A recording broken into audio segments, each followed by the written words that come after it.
Today I'm going to run through the hive beetle trap that I run in my bees. It looks pretty much like this. It's different to what most people run. I know some people are running this stuff. I've come up with this so that it hangs in. I just thought I'd share it with everybody. It hangs into the box, and it just runs down the side of the box just like that. Sits right on the edge there, and all the beetles crawl in under it and they get trapped. You can see this one here I've taken out. There's a lot of beetles in. You do have to maintain them still, take them out and check them. To maintain them, I'll just step back. What I do, scratch it like this, all the beetles come out, and then you can put it back in. This one won't be going back in. It's been in the hive too long and the bees are starting to gum it all up, so a new one will be installed. I did used to make long ones for the longer hives. Now I just go with the shorter ones, because that does all of my hives, WSP boxes and everything, ideals, rather than having to keep changing them out. So what it actually is it's just a vinyl flooring. Now you pick this stuff up at your local floor carpeting shop. I just go in, buy offcuts about that big, not really expensive. When you get the vinyl, the flooring, make sure you get the one that's fluffy on the bottom. Some of them don't have the fluffy underlay, but that's what you need, because that's going to trap the beetles. What you're going to want to do is measure your box so that you get the size right. Now, I cheat a little bit, and once I have one, I know my size. So what I do, you work out roughly which is going to be the best way to fit whatever you want in. So I'm going to go this way. And this one already has the line marked from my last time that I was making them. So just with a pair of ordinary scissors, you can cut this stuff. It's pretty easy to cut. For making as a hive beetle trap, it doesn't matter if it's not exactly square. If you're a bit OCD, you might want to make it square. That's fine, I'm not. So we've got that.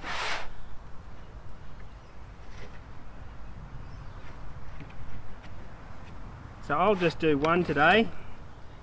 Any pen will work.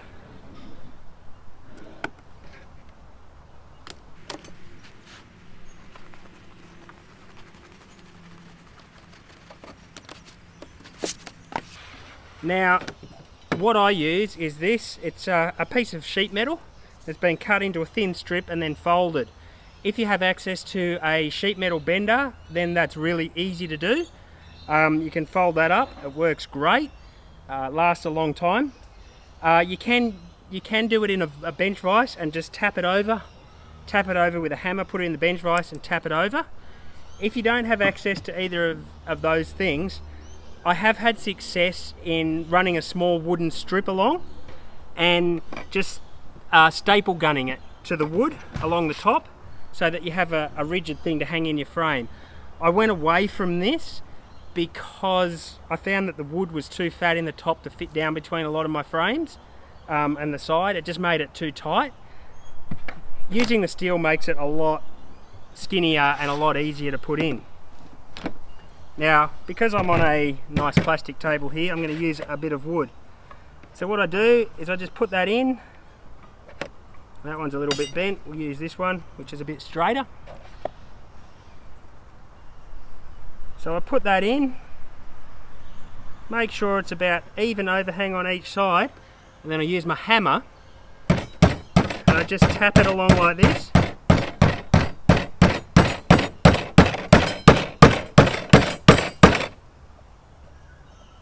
Now at this point you're going to want to make sure it is tucked up nice and tight. I have had them come out on occasion if they're not in far enough.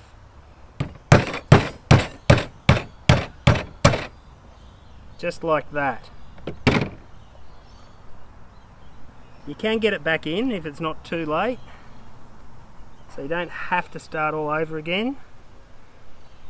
Now the reason that I tap along gradually is so that I don't put a big banana in my steel. because if I go just bang in one, if I just bang in one spot, it tends to banana the steel and you end up with a big bend, and it doesn't work properly.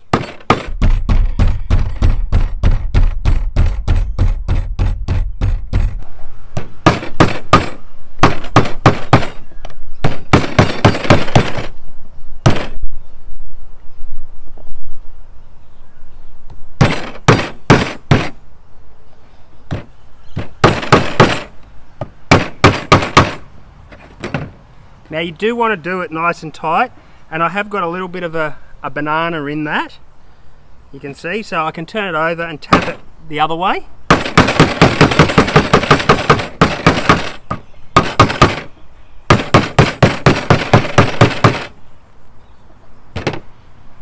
And there you have it. If you sit this flat over time, that will bend back over, but what you want is you want that face nice and close to the edge of your box. So the beetles crawl up and they run around in this, and it will tangle up their legs. Now I do have really good success with these. As you can see, that was in the hive for about 2 months. I do run other hive beetle traps as well. I don't rely solely on this. This does get a lot of beetle and requires less maintenance than some of the other traps. Basically, the way I look at it is anything extra that I can use to kill hive beetle and stop them getting into my hive, I'll run one of these on each side of my box.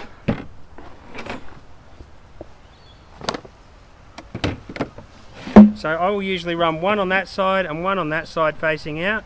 And that one's got a bit of wax because I haven't been. But I'll run them like that. That way either side the beetles come up, you wipe them out, and that's better for the bees, the less beetle. So feel free to like my videos on Facebook, share them around. The more hive beetle we can wipe out, the better we can protect the hives. Everything adds up. Look after your bees. I hope you've enjoyed my video. Enjoy watching YouTube.